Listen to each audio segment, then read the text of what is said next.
bersamamu. Dan bersama rohmu. Inilah Injil suci menurut Santo Matius. Dimuliakanlah Tuhan. Pada waktu itu Yesus masuk ke kota Kafarnaum, maka datanglah seorang perwira mendapatkan dia dan mohon kepadanya, "Tuan, hambaku terbaring di rumah karena sakit lumpuh dan ia sangat menderita." Yesus berkata kepadanya, "Aku akan datang menyembuhkannya."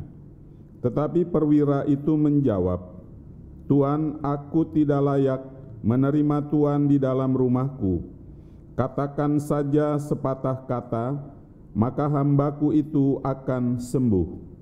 Sebab aku sendiri seorang bawahan, dan di bawahku ada pula prajurit.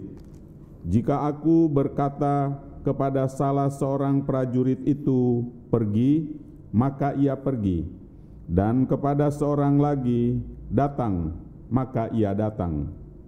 Ataupun kepada hambaku, 'Kerjakanlah ini,' maka ia mengerjakannya." Mendengar hal itu, heranlah Yesus. Maka ia berkata kepada mereka yang mengikutinya, "Aku berkata kepadamu, sesungguhnya iman sebesar ini tidak pernah kujumpai pada seorang pun di antara orang Israel.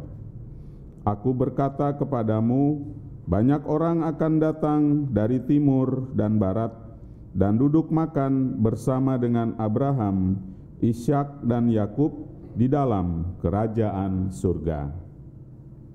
Demikianlah sabda Tuhan. Terpujilah Kristus. Dua penyair besar kita Indonesia, yang satu dijuluki Presiden Penyair Indonesia dan yang satu dijuluki Sang Raja Wali, masing-masing punya tekanan yang berbeda terhadap kata-kata. Yang satu pesimis karena mengatakan kita cuma punya kata-kata, mereka punya senjata. Sementara penyair yang satu sangat optimis dengan kata-kata. Maka dia mengatakan mereka cuma punya senjata, kita punya kata-kata. Dan kata-kata sampai saat ini memiliki banyak makna. Kalau diungkapkan oleh orang tua kepada anak, maka anak sebisa mungkin mematuhinya. Kepada teman sebaya bisa juga berarti banyak. Ada mungkin permainan, guyon, ataupun minta tolong dan sebagainya. Pendek kata, kata-kata yang keluar dari mulut seseorang itu memiliki arti, memiliki makna, dan juga bisa saja membahagiakan, bisa juga mengharukan, dan bisa saja juga mungkin menyakiti. Situasi zaman berkembang. Kata-kata yang tadinya begitu lingkupnya hanya dari mulut seseorang, sekarang pindah ke jari. Lalu kata-kata muncul di HP. Maknanya bisa berbeda karena kita tidak bertemu langsung dengan yang bicara. Dan ekspresi tidak kelihatan. Maka dikatakan kata-kata dalam HP itu cuma apa, bukan siapa, tidak ada relasi. Sementara kata-kata yang muncul langsung dari mulut seseorang itu adalah siapa, ada relasi, subjek-subjek. Sementara pesan lewat HP itu subjek-objek, ada yang diobjekkan. Dan pada malam ini kita melalui Injil yang kita dengarkan, kita diperkenalkan lebih tentang kata-kata yang adalah sabda dari Tuhan sendiri. Dimunculkan bukan oleh orang pertama-tama yang secara nyata mengakui sebagai pengikut Kristus, tetapi oleh pengikut Kristus waktu itu dan juga oleh orang-orang Yahudi waktu itu dianggap sebagai orang yang tidak beriman, yakni perwira Roma.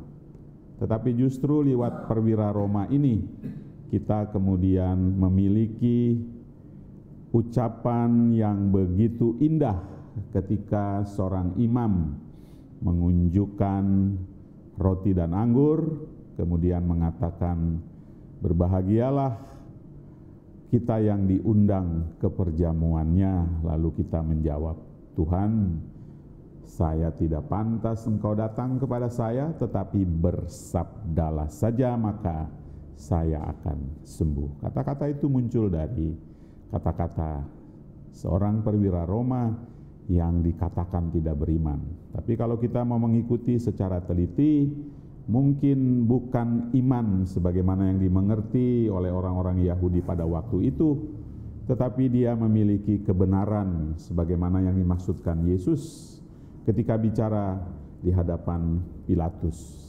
Karena perwira Roma ini pasti punya banyak hamba di rumahnya, tetapi dia memikirkan hidup hamba. Maka ketika salah satu hambanya sakit, dia sudah berobat ke sana kemari pasti, tetapi tidak sembuh. Dan dia tahu siapa yang bisa menyembuhkan, dia datang kepada Yesus.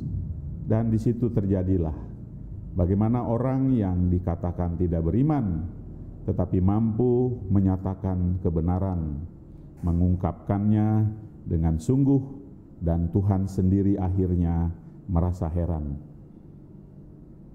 Saudara-saudari yang dikasihi Tuhan, iman pertama-tama adalah kehidupan. Iman pertama-tama adalah tindakan. Iman pertama-tama adalah sikap hidup kita terhadap Tuhan dan terhadap sesama.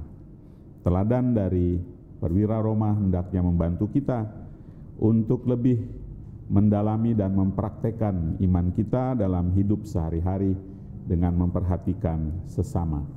Sehingga ketika nanti Tuhan datang, baik secara sakramental pada perayaan Natal maupun parusia, belum ada yang tahu di mana Tuhan datang dalam kemuliaan dan kekuasaannya, kita menjadi layak untuk ambil bagian dalam kemuliaan kebahagiaannya kelak. Amin. Kita siapkan persembahan.